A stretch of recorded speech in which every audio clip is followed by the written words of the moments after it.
I'm Rick Yaeger, and today I'm going to show you the dead Jedi effect in Photoshop on the lab. If you strike me down, I will only become more powerful.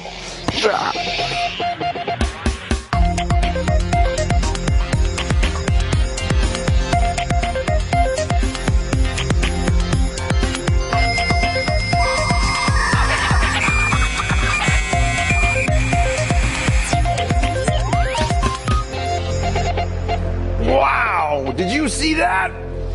Darth Sidious was here. How are you? Welcome to the lab with Leo. I didn't think they'd get that done in one take, so I ate a donut right before. They did it one take. Good donuts, though, eh? They're good. You know, Lucas always takes 4 or 5 takes to get that. Get out of here, you yada. That's a really nice lightsaber. I thought those were fake. No, please, you know, you can cut right through metal with that, okay? So, coming up. It's like Boys Club, isn't it? It really is. I'm so sorry. It's like Star Wars. Amber used to hate that, too. It's the same thing, yeah, right? one Wherever woman, you go. 24 men. It's like lightsabers. Yeah, that's because you're in the geek industry. I know. But you know, this show, we're doing our best to encourage women. All peoples, from all worlds, all, you know, Martians, anything. You want to get into tech, we encourage you. We need more green people. We need more ladies. We need more ladies callers. Yep. But it's great. I mean, that's what the show is all about, really, is helping you understand this stuff, become a part of it. You don't have to feel like there's a wall, there's a boys' club or whatever. You can participate. We love doing it. It's episode 79. That's how much we love doing it.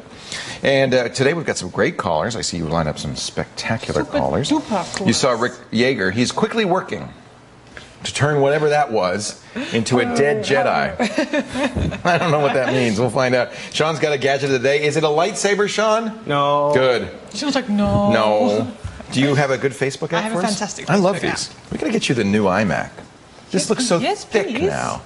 Wouldn't you like the new one? I would love one. All right, we'll have to see what we can do. Also, Colleen Nystedt, I just was talking to her back here in the green room. She's going to show us a new site. You know about this site? Super cool Movie site. set? Yes, I've never heard of it. Basically, it's like behind the scenes, like almost like directors can use it as promotion. So, and it's that little kind of snippet of like a community element, which I pushes love that forward. idea.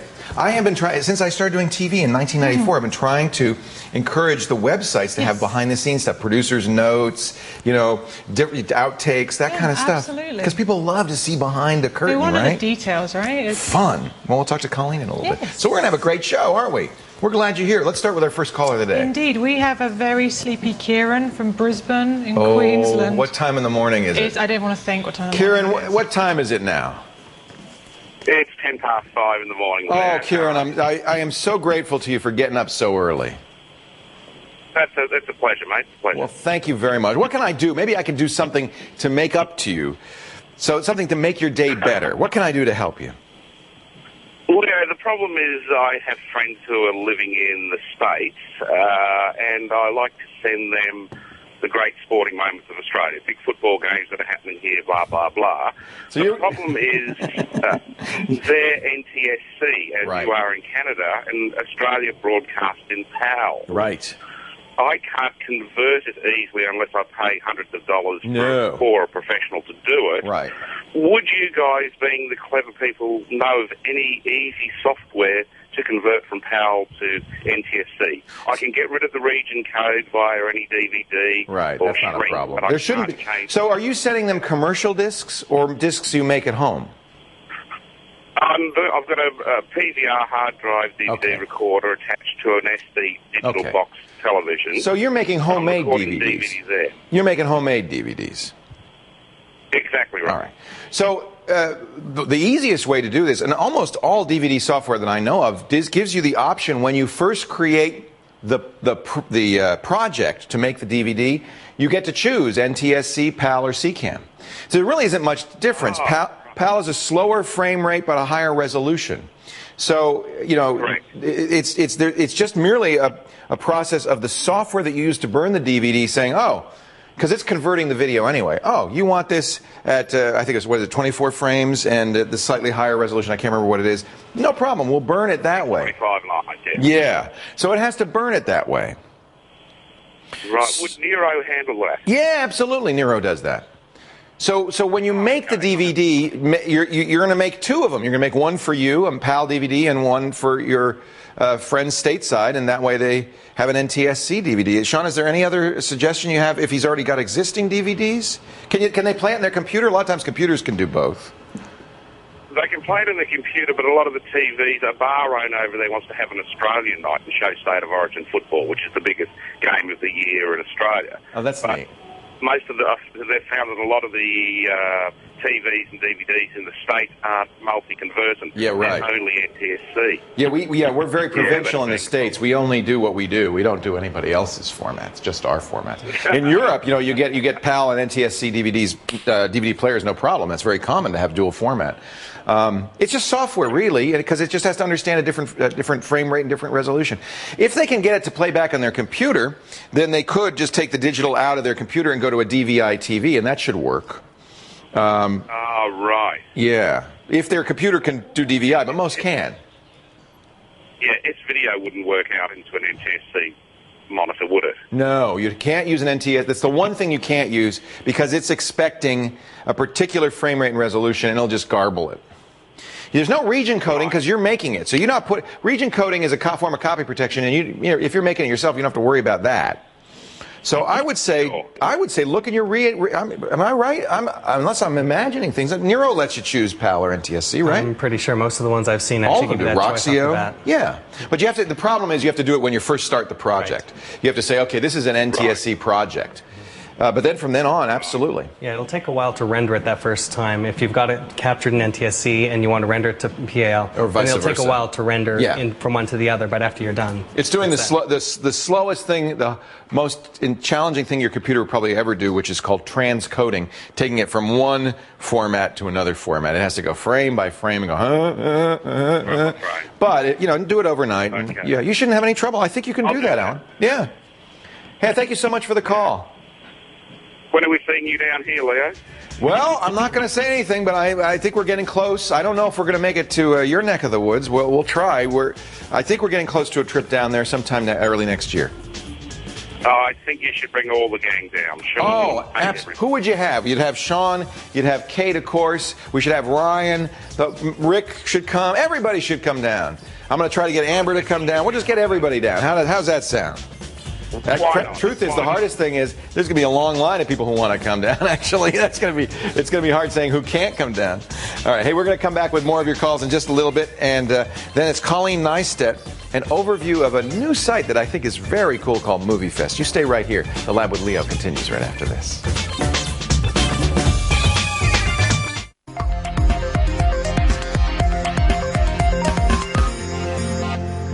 Welcome back to the Lab with Leo. Colleen Nystedt was a movie industry veteran for 20 years, and then she said, I have an idea, and created a site called Movie Set. I like this idea. Colleen, welcome to the Lab. Well, pleased to be here, Leo. This is something I've always thought people would want, which is kind of behind-the-scenes stuff, right? If we're fans of it, even if it's a TV show, we want to kind of see behind the scenes. So this is where they can go to get the behind-the-scenes stuff? Well, exactly. And it's a little bit more than that because it actually integrates the production process with what the fans get to see. So they're watching as a movie's being made? Behind the scenes. They're not seeing the actual stuff that's being shot, but they can see the crew in action. If, for example, it was a television show like we have right here, you would have another camera in the room that would be watching what everybody here is doing. We do. There's cameras, but we stream on the internet and stuff. So that's the kind of thing that's going on. Well, and then this will enable everything from live streaming to daily video blogs. The ability, as I'll show you in a moment, to watch every day's call sheet and see the progress of the film while it's being made. I think people, it might have started with DVDs and the extras where people are listening to the commentaries and they're seeing more and more of what's going on as stuff's being made. I don't know, maybe I include myself in this. I became more and more fascinated by the process as much as the final product. And of course, if you're a fan of The Lord of the Rings or whatever, you want to know, how's it going? How's the new Harry Potter movie going? Well, it's going back to The Lord of the Rings, it was really Peter Jackson that did a lot of the early work in this arena. King Kong especially. Every day you could go on the King Kong website and see a video blog of the previous day's work. So here's what we shot yesterday, or featuring a certain department. And the fans went back. It was extremely sticky as a site. Yeah. And at the end, they went right from the first day of pre-production through delivery. And then sticky not as jujubes on the floor of the theater, but sticky as in the fans don't want to leave because they don't want to leave and they want to come back to get their hit every day of seeing what's going on.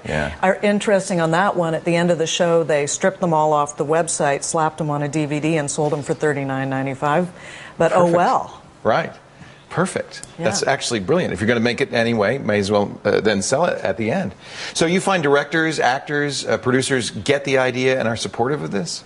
Well, more and more. My background is in the production side of the business, and my appetite for this was really, from a production standpoint, wanting to bring what we do online. Right. But I also know that producers don't like to pay for software any more than fans like to pay for content. Right. So we came up with a system that is ad and e-commerce revenue driven.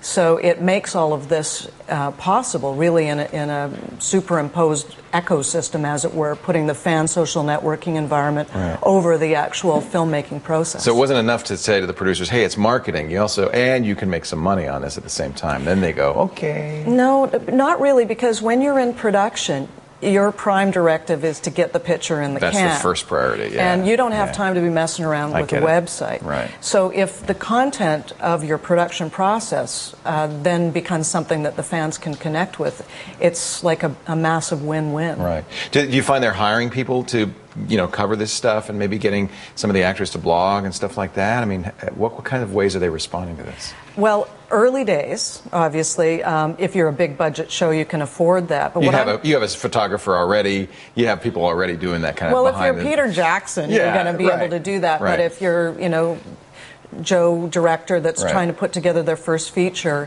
and when you think about the numbers, there's 13,000 movies that make their way through the festival circuit every year in North America. There's a lot of opportunity for people to connect with their audience. You're not just going for the big budget movies. You want to get everybody involved. No, again, as a filmmaker and a practitioner, I believe that every movie has a core audience, and the internet is the most strategic tool to go out and connect and engage with that audience. Let's see what you've got. Okay. This is movieset.com, right? Now, this is a demo that we've produced recently. This represents the portal page, which is essentially the clearinghouse for the production. So each production would have its own front page, basically? No, this is the portal for everything. You'll everything. Go on here, I see. I get There'd be pictures in development, pre-production, production, and these would link through to the Hollywood Reporter, Variety, the IMDb Pro, so that you know what projects are in various stages of production. You want this to be the first place that the fans go. The first place, if you want to know about behind the scenes, this is where you go. Right now for movies, but anticipated to be for different forms of entertainment, including television, documentary, and even video games. That's neat. Anytime that people want to track the process of movies or entertainment product being made. So let's say I see a movie there I want to take a look at. Okay, so you're going to want to click through. And in this case, well, we're going to log in. And I'm going to come through, I'm going to track this through the production side. So anybody in production is going to look at this and say, there's my call sheet. These are the scenes that we're shooting today. Oh, what fun. I can go to my advanced schedule, my locations, through to my Google Maps, my sunrise sunset table. Everything that production does is brought online. This is the back of the call sheet, so I can click through to everybody's department, know what their call times are as well as mine. Do you think fans are really into this kind of detail? Well, fans are not going to get to see this. Oh, this is for the production company. So what I'm going to show you here is really the life cycle from the crew side to bring it over to the fans. This is also, a production company would use this as their workflow. Precisely. Oh, neat. It is. So a way of getting that content out there for the fan is to have the production company be using it anyway. Yeah, and then that's they can expose what the parts of win-win it. is. Oh, I get it. That's clever. So in this case, pretend that we've got your commercially available Handycam plugged in through a FireWire into your laptop, and you've got content that you've uploaded, you've shot yesterday behind the scenes. In this case, we've got a little bit here from a movie called Numb that was shot locally by Insight Productions. So we're just grabbing that content, uploading it through our handy-dandy clip uploader. This makes it so easy, and you get some production assistant to do this, and no you got fuss, it there. no muss, no specialized knowledge. So in this case, we've pulled a couple of clips off of the Handycam, and now we're going to pick it up a couple from PC. We will have our B-roll and our intro already pre-done and loaded. And so I just drag them dragging. You're actually making a video, and this is all online. Putting the B-roll in between. This software is all online. That's so cool. Yeah, and it's basically iMovie in Flash. Wow. And I can add my title. Look at this. So we'll just assume it's that Matthew Perry thing. And the idea is that this might not only be on the web, but ultimately this could be an extra for the DVD and so forth. Well, to the extent that DVDs continue to exist, because long term everything's going online, and so this might replace the DVD. Well, it will replace the bonus features, because once digital distribution is ubiquitous, then it just makes sense that this stuff would be here as well. So now I'm going to publish what I just cut together. I need approvals from the executive producer and an agent. And so that goes out. I send out a little email to them, and they say yay, no. And let's assume then that it's been published. And we're going to go to the fan view for the same movie. Ah, clever. So the fans get to see, there's the call sheet. And you can expose as much as you want. If you don't want the location to be known, you hide that or whatever. We're not creating a stalker machine here, right? So I understand. We're not doing that. But you can still, if you want to know how movies are being made, and we know this, we've already talked to the film schools about this, you can learn behind the scenes by watching the film to the extent to which the filmmakers are willing to play with you. Now you're signing up filmmakers now, yes? Not quite yet. We're getting ready to do it. We've got beta tests. The Vancouver film industry in particular has been way behind this. It's a good place to start, isn't it? Yeah. Insight and now Bright Light Pictures, the two of the most prolific, are behind it. And our first one was out of Montreal through Equinox. That's very cool. Anyhow, I look forward to seeing this when it goes live. Movieset.com. Do you have an idea of what your target frame is? Well, we are looking to launch commercially in the next 4 to 6 months. That's great. And everybody will be able to have their own Movieset page, save their favorites there, and really be able to have a meaningful interaction bidirectionally with what's going on in the film industry. You're a filmmaker. Would you please go ahead and use this so that we can participate as fans? I love the idea. It is a win-win. Colleen Nystedt is the founder and CEO of a great idea, a great way to combine productivity and marketing, really, into one website, Movieset.com. Thank you, Colleen. I appreciate you coming by to show us this. Now, let's zoom in on something we find around the lab every day. This is a close-up of something you're not supposed to break, apparently. I don't know what that is. We'll zoom out and find out when we continue. You stay right here.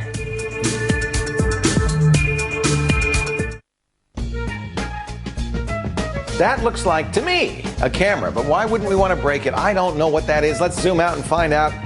Oh, it's a hard drive. Do not break the hard drive. Is that really what it says? Do not break? Do not block breathing hole. Do not block breathing hole. That's a breathing hole? Apparently. There's a little squirrel in there that keeps the thing spinning, and they gotta breathe. They gotta breathe. Let's get another call on the air here. Kate Abraham. The lovely, lovely George from down the road in Vancouver. Isn't he cute? Hello, George. How are you today? Hey, you. I'm fine. Yourself? Very well. Welcome to the lab. Thank you. I watch your show all the time. I think it's great. Oh, thank you so much. We're very proud of it, I would say, would be the best word. We like doing it, and I tell you, I got a great team here in Vancouver, and we're just having a blast. What can I do to help you? Okay, I switched over to a Mac, so I got myself a little Mac Mini, which I basically use for email and browsing. Perfect. Now, I need ways to back up my email and my browsing, my keychains, my preferences, and stuff like that. So I've been looking around, and I couldn't find anything that I found reliable. So I went to .Mac. So you're using the Mac backup that comes with free with .Mac. That's correct. Yeah. That's correct. Now, it says it's secure. That's all it says. So I want to search a little bit more to see how secure it is. And I can't find anything telling me how secure it is. Apple doesn't seem to, they just trust us. It's secure. So there's two kinds of security. I'm not sure whether you mean secure in the sense that stuff you back up to .Mac will always be there and you don't have to worry about being lost, or secure in the sense that it's private, that nobody will be looking at it. Which kind of security would you like to know about? Private. No idea. And you're right. Apple does not disclose it. I have dug through their site. You know what I'm going to do is put in a call to Apple, and see if we can find out. It won't be today, but it might take us a few days. Apple's not notorious for responding very quickly. Most sites like this, and I'll show you another one that you might want to look at that definitely is secure and private. Most sites that do online backup will use encryption at your end so that the data is being sent to them encrypted, and then encryption on the hard drive, so that no tech in the network operations center can go in there and modify it or look at it. That's probably you're more worried about them looking at it than modifying it. So that's the typical way of doing this. And as far as I can tell, .Mac, while they may well do this, Apple does not say they do that. So it's not safe to assume they do. Let me show you one that is very good for Macintosh that does do this. It's called Mozy, MOZY.com. It's cheaper than .Mac. It gives you unlimited backup, unlike .Mac. .Mac is a gigabyte for $99. Mozy is very cool, and this is, by the way, automated, and it does something that I like, which is it does it in the background without your having to do anything. It's kind of automatic. And even better, with the Mac backup program that comes with .Mac, it makes one big lump that then is copied to .Mac. This program actually will let you look at individual files and restore individual files. It is for 50 gigabytes of backup storage. It's $4.95 a month. Which I think is a very good deal. I think unlimited backup is also available. I would say that this is probably my choice over .Mac. Now you already got .Mac, and certainly backup's fine, but you stop at a gigabyte, which isn't a lot nowadays. And you're right. I don't have any idea how secure it is. I mean, I presume Apple's doing all the industry standard things, but because they don't say anything, they just say the word secure, you don't know. Exactly. Well, the reason I went with Apple is because they've been around for a long time, and I'm sure they're going to be here for a while. Well, they're not going out of business. You're absolutely right. Yeah. Yeah, and who knows about Mozy, because this is a startup, and you're absolutely right. It could, conceivably go out of business. Although generally what happens with systems like this is if they decide to go out of business, they give you access to the data for another 6 months or something, and then they shut down the servers. So I don't think you'd be at risk of anything. I'm very impressed by Mozy, and this is the only solution I know of that is for Mac. It also is for PC. Does it in the background. I think there's a lot to be said for this, and it is secure both in transmission to their data center, and once it's on the hard drives, they use strong encryption so that nobody can see it. For quick backups, I'll tell you how I use .Mac. I don't even use the backup application. I turn on, if you go to .Mac's system preference pane on the Macintosh, and you turn on the iDisk, which is what I do. We'll go to iDisk here, and you turn on the iDisk. You then have you turn on iDisk syncing automatically. You then have on your hard drive an iDisk folder, which then is automatically backed up. And this is actually the data that's backed up not from this system, but from my system at home and at my office. And so the stuff that I really need, like my calendars, my passwords, books that I've written, things like that, are backed up. And it's automatic, and it just keeps a copy of the iDisk. Now, I know this isn't secure, but at least I know it's there. If you really want to make it secure, you can encrypt these files individually. Like here's my tax information. I can encrypt this file individually before I back it up, and that's probably a good idea. I find this the easiest way. It's only a gigabyte, so I don't put everything in there, but just key documents that I want to have copies of on all the systems I use the iDisk, and that seems to work pretty well. So I'm not saying don't use it. I'm saying you're right to be worried. I don't know how secure it is. Tell you what, though, we will follow this up, George, and I will find out for you. I'm going to call Apple as soon as we get off the air here and see what I can find out from them, okay? Can I go into the website to check that, or? Yeah, our site, labwithleo.com, and I'll put it up there within the next month. I promise you some response, even if it's Apple didn't say. I'll find out something. We have pretty good contacts there. I should be able to find out for you. Okay, George? Thank you. Hey, thanks for the call. I appreciate it. Time to shine up something cool and neat and nifty. It's Sean's Shinies. It's not a laser, though, a lightsaber. I kind of like this. This is a nice one. This is like a state-of-the-art lightsaber. Yeah, this is careful. This was about $150, I think, when it came out. Not available anymore, apparently. Yeah. And actually, I heard a rumor, by the way, that .Mac is going up to 10 gigabytes. That would be a good thing. Yes. That would be a good thing, because a gigabyte nowadays is nothing. So that might be the case by the time you see this. Okay, good. Anyway, speaking of backup. Yes. And speaking of Star Wars. Yes. How would you like some a Star little Wars teeny backup? weeny Star Wars? What is it? Courtesy it's a Star Wars USB key? Yeah, courtesy of our friends at ThinkGeek. This is actually manufactured the funniest thing I ever saw. It comes with a little jacket. What is that? This right here. It's just like a little fuzzy? It's a little fuzzy and then what jacket. Is it? And it's a stormtrooper. Thank you. takes a little bit of work. It doesn't work any differently than any other USB key, but it looks better. How much is it? It's $99 for the 2 gigabyte key. It's a bit more expensive than you'd pay for a regular 2 gigabytes. Because George Lucas gets $1.50, right? Yeah, or more. Yeah, or more. So there's 4 different versions of this. There's the Stormtrooper, there's Darth Vader, there's R2-D2, and there's Chewbacca. And it says, not a toy. Not a toy. So don't eat it. No. 13 and up. I tried. It's not very tasty. It looks very much like candy. So basically, it's a lot of fun for Star Wars fans. It comes with this protective jacket. It's not really very protective. Keeps it warm in the winter. The downside on this, I found, is it's a bigger bezel, so it'll block other USB ports next to it, whether they're up and down or side by side. Right. And worse, it's more expensive. It's more expensive, and Matt will try to take this.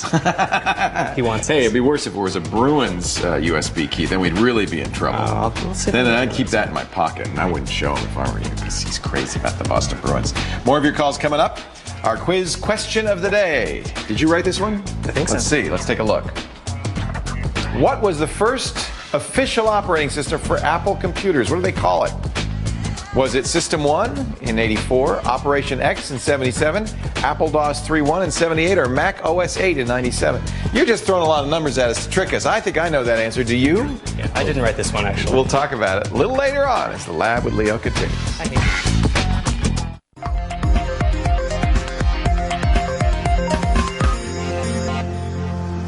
Hey guys, welcome back to the Lab with Leo. I'm Kate Abraham, and now it's time for a super duper duper super Facebook app of the day.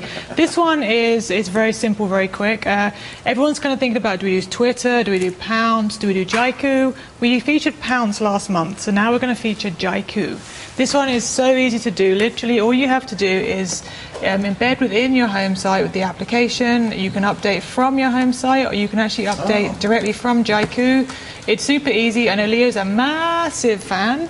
I am a Jaiku fan. I use both Pounce and Jaiku. And it's very simple. So I must have the wrong one, because mine, I can't update it from within Facebook, so there must be a newer, better one. So I have to update mine. So you can type your Jaiku posts in Facebook. Yes. Never have to leave Facebook. Basically, you can do everything. Everything you do, your whole life. You know what? We're joking, but that's clearly the goal. Facebook wants to be kind of your one place where everything happens. Literally, I don't know you'll be living here. I don't know if I like that idea. I like the idea, though, that when I am on my Facebook profile, I can do a lot of stuff. I watch people like my daughter, and you're a Facebook fan. I watch those guys, and you guys do spend a lot of time on that Facebook page. I'm awful for it. I update my status for the sake of updating it. Just to say something. Like, for instance, now, Kate the Lab is in the lab. That's good. There you go. Well, that's not true every day. Some days you're not in the lab, so it's good to know you're in the lab. Do we have a caller in the lab? We do have a caller in the lab. We have Marty from Ottawa in Ontario, and he is on Skype, so I'm going to do a quick alteration and get him up on Skype. Hey, Marty, how are you today? I'm good, Lee. How are you? Very well. Welcome to the lab. What can I do for you? Yes, I recently installed Dreamweaver CS3 Yes. for my blog. I wanted to edit the files and stuff and create new designs with it, and I have WordPress running my blog. Okay. And my question is, usually when I load the files, I can't get a what you see is what you get type of view on Dreamweaver. For my WordPress. That's because, and this is a problem that Dreamweaver has in general. There is a way to do it, and I'll show you. But the Dreamweaver is kind of old school web design. It was really designed when you had static HTML pages, and you'd edit the page, whether it's in a WYSIWYG form or in HTML, and you'd see the results immediately, and you'd see what it looks like. The problem is that it doesn't work as well with the modern style pages, which are dynamic. That's what WordPress is. In other words, a WordPress page doesn't exist, standalone by itself. It is a creation. Every time you load a WordPress blog, it is a creation of the WordPress software by pulling the content in, which is completely format independent, and pulling in the design and then merging the two to create the page. It's a dynamic page, and every time you load it, it does that over and over again. So with WordPress, editing a WordPress template is a little tricky with Dreamweaver because it's not just a static HTML page. You're really working on CSS and PHP, and that's kind of part of the problem, is that the PHP is what says, it uses these WordPress variables to say, okay, now this is where you'd put the time, this is where you put the date, this is, and Dreamweaver doesn't understand that syntax at all. Okay. So it is, I understand it's a little trickier to do what you want to do. I'm going to put in the show notes, there is an article about a way to use Dreamweaver to do template design with WordPress. And essentially, you're not going to ever get it looking like the page itself, the final page, but you'll get a better idea of what the page looks like with some placeholders for things like the blog entry. Okay. So this is the article. It is from limpag, limpag.com. And essentially the process is you create a single long HTML document in Dreamweaver that has some of the content in it and use the styles to apply to that page. But you can see what you're going to get in the long run isn't going to really look like your blog, but it at least will kind of look like your blog. You'll see that this is where the title is going to go, this is where the categories, you'll have regions like that. So at least when you can see that much, then when you change the CSS, you'll at least kind of see what it's going to look like. Dreamweaver is a great tool for modifying CSS. I mean, I think it's, and that's really what a lot of the design in WordPress comes from. But because a WordPress page isn't a static HTML page, it's never going to be like editing an HTML page was for you with Dreamweaver. It's just, that's not how it works. In fact, people who work with WordPress templates, I think very often just do it kind of in their head. You could create some dummy content in Dreamweaver and then apply the CSS styles to it just to see what you're going to get. That's basically what this process is. But you're never going to see exactly what your blog looks like until you load it in. So the idea is you create some dummy content essentially. And just fix it up as you go along. As you go along, exactly. So it's a little tricky. This is a very good art. He's done a really good job. It's written. I should give him credit. Who wrote it? It's by Leon Kilat or Kilat, K-I-L-A-T. And I found it just by searching for WordPress template design Dreamweaver, and it was the first thing that came up. And it's really, he's done a very nice job of this, and it's pretty straightforward. Just as long as you understand that you're not going to get your actual page, you're going to get kind of a weird little representation of your page that is a dummy version of it. Okay? Okay.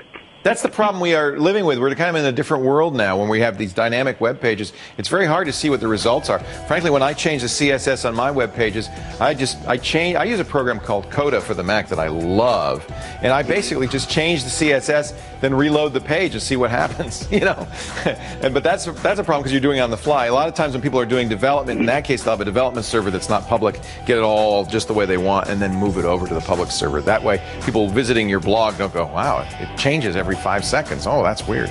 I'm lazy. I just do it live. Hey, thanks for the call. I appreciate it. Thank you, Leo. Yeah, it's great to have you watching the show. More of your calls coming up. The Lab with Leo continues in just a second. We're also going to do a little Dead Jedi action. Rick has been working hard. You stay right here.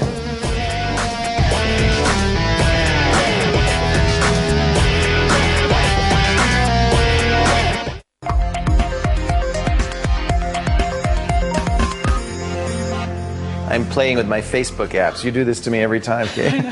The Jaiku app that you were talking about is Rick Meacham's Jaiku app. So I guess I just need to update it because that's the one I've been using. He did a great job writing that.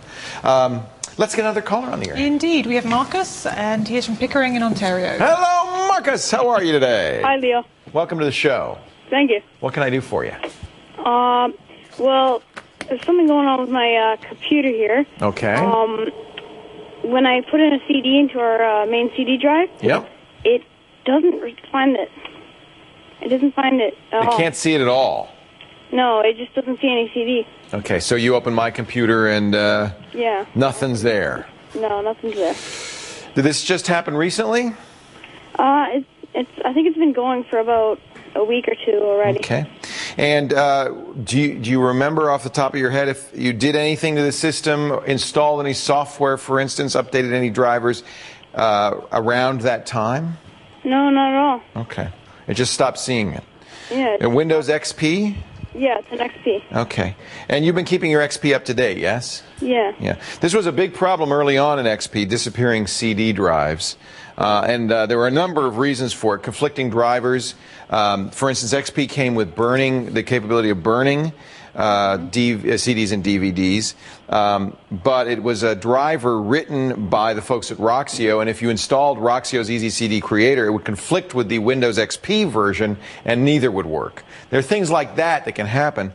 I guess what I would say is the first thing you should probably try to do is go into the hardware wizard. Not wizard, the hardware, the device manager. So I'm actually in Vista here, so I can't show you how it looks in XP. But in XP, you right-click on My Computer, select Properties, click the Hardware tab. Does it show up there in the Hardware tab? How's that? So that list is a list of all the hardware the system knows about. Sometimes you'll see a red X. That means that it's not working or it didn't install properly. Sometimes you'll see a yellow exclamation mark, and that means that the driver didn't load or there's a conflict. If you don't see anything at all, then it most likely means there's a hardware issue. Could be the cable fell off, or it could be the drive itself has gone bad. But if you see an entry for a CD-ROM drive, then look and see if you see an X or an exclamation mark. Do you see an entry for a CD-ROM drive in there? Hold on, I'm just trying to get up to it. Yeah, I understand. Yeah. So that's the first thing. And then if you do see an entry for it, but it's got one of those problems, then I think that most likely what's going on is that there's the driver has gone bad. And the easiest way to fix that is to just click on that CD-ROM entry in the device manager, delete it, and restart your machine. And a lot of times that'll reload it, and everything will be fine after that. You still looking? That you can see the drive. Yeah, I hear your dad. Is that your dad in the background? Yes. Yes, it is. What does Dad say? We've had a system malfunction. It's the computer rebooted while we were trying to set up Skype, and it's just coming up now. Yeah, you might have had some. You might actually have a hardware issue. Is also possible. Yeah, because like when you put a CD in it, it just keeps on saying, "Please insert disk." Please insert disk. So in the device manager, does it see a CD drive in there? Let me just find where the device manager is. Still looking for it. So you're going to right-click on My Computer, select Properties. Yeah. And that'll open up a box, and then one of the tabs there will say Hardware. Yeah, under it says Devices, DVD, RAM drive, D. So you do see the drive there. Yeah, it sees the drive there. But and is there an exclamation mark or an X on it? Nope. Nope. So it thinks it's normal. So, well, the good news is your hardware is okay. The bad news is you have a software conflict of some kind. First thing to do is delete it. Click on it, press backspace, restart the machine. Cross your fingers that will what it's telling is Windows, do the plug and play thing again, and it'll go, and it'll maybe reload it, and it may be all right. What it doesn't do is refresh the driver. It doesn't start over again. It just takes whatever's there and kind of reloads it. If you do have a corrupt driver, a bad driver, or more likely, and I think this is what's happening, you have a conflict, then it's a little bit more tricky. You've got to figure out what's conflicting with what. And that, I don't know. I don't have any real magic advice for you. This is one of those things where you just kind of beat on it till it fixes itself. If you say it happened when you started installing Skype, well, the first thing to do is uninstall Skype. Uninstall any programs that you might have installed around the time things started going wrong. If Skype doesn't use a CD drive, I think probably what it sounds like happened is the Skype installer crashed, a hard crash that reset the machine. In that process, it probably would happen, this is my prediction, while it was writing to the disk. If it did that, it corrupted some data on the disk. What data did it corrupt? Well, it's pretty certain it corrupted your driver there or some software that the driver uses. And what's happening is it's just not loading properly. The unfortunate thing is this driver comes with Windows, so it's not an easy thing to fix. Frankly, a lot of times the only way to fix it is to reinstall Windows. Try this. Go to a DOS prompt and run the system file checker. You type sfc /scan now. We can put that in the show notes. What that does is it goes through your system and looks for all the files, make sure they're up to date, not missing, and they're not damaged. You'll need a Windows disk to do this, an install disk for Windows to do this, because it's going to pull any missing files off of that disk. That's another way to kind of go through the system and see if all the system files are correct. I think you may have a damaged driver. That's what I think is going on. Good luck. This one's one of those where you just kind of bang on it. I can tell you and your dad are doing it together. I think that's kind of cute. Yeah, and the worst case, maybe you'll have to reinstall Windows. All right, let's go on. I know, that's really the worst case. Let's go on over and say hi to Ryan and see if he's got a jewel for us. I do. It's a simple one today. Have you got a lot of windows in your Windows? So it's for Windows. We got a lot of windows in our Windows, that's for sure. And you want to somehow have a different way of manipulating those windows? There's this thing called WinRoll. WinRoll. Roll. This is how I roll, WinRoll. This is how I roll. Exactly. So you just once you download and install it, you just right-click on a window. Oh, that's nice. That's a great way. And you can also go like that, get rid of them all, and bring them all back. But they don't go away, which is nice. They're still there, and even in the position is still there. So if you have, because down in your taskbar, there's all these different icons and stuff, and where this way you can just have it up, and at any time you can move it around and say, okay, when I want to get that back, I'll just go to it. I like that. So, and is that free? It's free. And it's pretty reliable? Doesn't seem to cause haven't problems? had any problems so far. I like that. So, yeah. WinRoll. WinRoll 2.0 according to this. Ooh, the second one. There you go. Even better than the first one. Exactly. You can find it on the website. Labwithleo.com. Go to Yewell's Jewels. I'll put it in there for you. Some other ones you might want to check out, All good. You killed a Jedi a little earlier, didn't you? Sliced him right in half. Well, he became more powerful than I could imagine. Dang, I hate it when that happens. We'll see how using the magic of Photoshop. Rick Yaeger, our Mac Merc, comes up in just a bit. But first, our quiz question of the day. Are you ready? What was the first official operating system for Apple computers? System 1 in 84, Operation X in 77, DOS 3.1 in 78, or OS 8 in 97? I don't know. Go to the website. Give us the answer. We'll talk about it when the Lab with Leo continues. Welcome back to the Lab. Before the break, we asked you what the first operating system was for Apple computers. Remember, you're going to have to go back to the Apple II on this, which means that's all the way back to around 1978. Actually, Apple DOS 3.1 wasn't really the first operating system. The Apple IIs shipped with no operating system. They had BASIC in ROM. It wasn't until there was a disk drive that they needed DOS. I didn't know that. They had DOS. Hey, Sean pointed out that I said a stupid thing the last question. I said, oh, yeah, just run the system file checker and insert your Windows drive and it'll replace. But his CD doesn't work. Uh-oh. So there's no way that he could use his Windows install disk to fix Windows. That's why I was thinking a little bit and said I didn't say use the Windows install repair, because there is a repair function in the Windows install disk, but I've foolishly realized system file checker, even though he could run it, won't be able to fix anything unless he can pull files off the CD. He might be able to if he has those files in a partition, as you often do. He might be able to see them there. We'll put some ideas into the show notes. That's one of those where, everybody, there could be a lot of different reasons. It's a very common problem, unfortunately, this disappearing CD-ROMs, and there's no one good fix. You just have to kind of mess with it. Rick doesn't have to worry about that. He only has to worry about beach balls of death. Beach balls of death and Sean Carruthers smiting me with a laser sword. Rick is the Mac Merc. Rick Yaeger from MacMerc.com. He does a lot of great, cool Photoshop stuff. You got Smote earlier. I got Smote. Good. Now, if you haven't seen the Star Wars movies, this is not going to make a lot of sense to you. But just to fill you in, and there's like 4 people who haven't seen those Star Wars movies. Okay. For those 4 people, when Jedis die, a weird thing happens to them. They come back as this ghostly little So apparition. we're going to make you a ghostly, but stronger than ever. Stronger than ever. I'm not sure how, but so here is the background. I take it you took this as a separate picture. We took 2 separate pictures. One without me, one with me. And what we want to do is... That's the Darth Sidious hoodie. It's the Darth Sidious hoodie. You got to look like Darth Sidious in there, though. You want to select and copy the Darth Sidious me. Okay. And paste me on a layer. Is this an alpha channel or just a separate layer? Whole separate layer. Okay. So I can... On and off. On and off. Talking on and off. Next, we're going to make another one of those. Now, by the way, it doesn't matter how perfectly the snip is because the background's pretty much the same, right? Exactly, in this case anyway. But you could take 2 images that are totally dissimilar. We have some tutorials on how to extract images from a photo. Alex Lindsay's done that for us, so you can go back to those if you want to do that. So next we want to create a white layer. White layer. This is all in the same image? And, I got to turn those off. Who's that?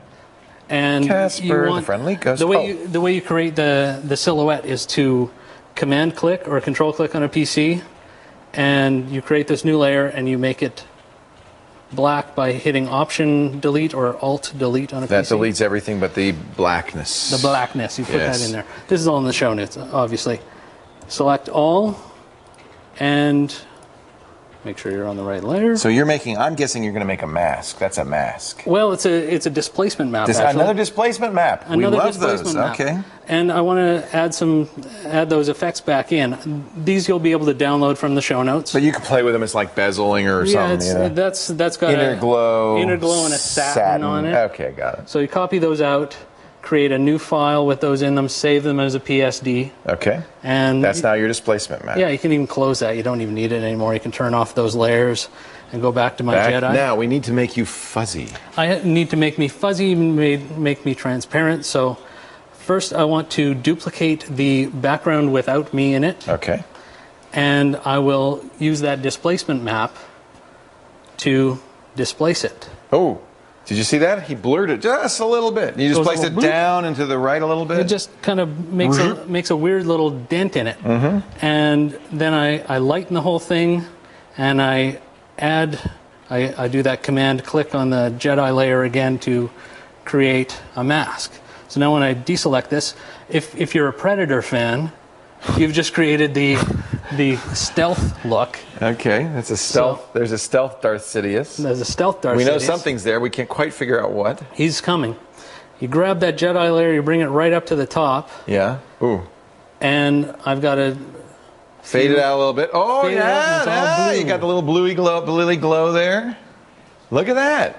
Take it a step farther. We're going to do more? I think it's pretty good. Well, that is done for that effect. But if you want to kind of earn bonus points, turn off the displacement layer and turn on the scan line layer that I'll show you how to make. This is the hologram effect that you see, the help me Obi-Wan Kenobi, you're my only hope effect. Help me Obi-Wan Kenobi, help me. Wow, that's cool. Now, I don't know if you could see those lines on the TV, but that really looks cool. This showed up? That's so cool. So that's all in the show notes. There's some downloads. I know that's a lot of steps, but that's very cool. The downloads make it easy for you to just do the presets, yeah. And play around with those. Last time, one of the previous times I was here, I went through the scamper method of playing around with things. Here I've added and eliminated in this one to show you two other effects. I love that. Rick is a great guy at teaching on Photoshop and how to use it in all sorts of interesting ways on his website, macmerc.com, and all the show notes are on our site, thelabwithleo.com. A final word coming up. In fact, some lab haiku. Oh, nice. Coming up right after this. Stay right here.